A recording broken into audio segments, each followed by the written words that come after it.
Now here's a shot with the cabinet flipped upside down as I'm planning the locations of the feet. Notice a couple things.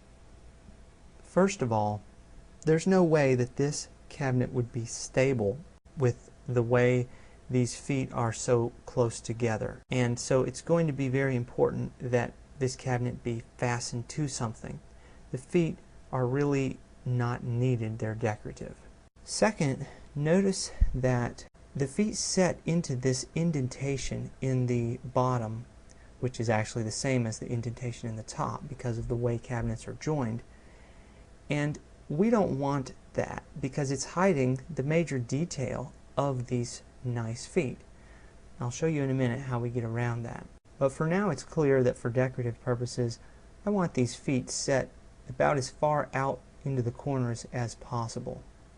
Now because these feet were formed by carving them as they were rapidly turning on a tool called a lathe, they're going to have little indentations at dead center on the top and probably also on the bottom.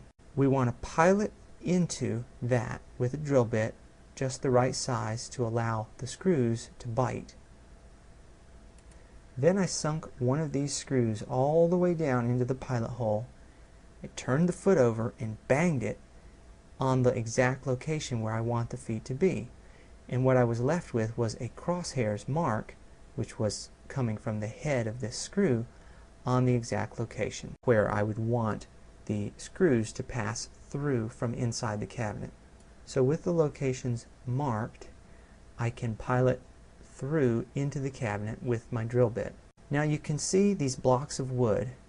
They're about the same size as the indentation here on the bottom of the cabinet.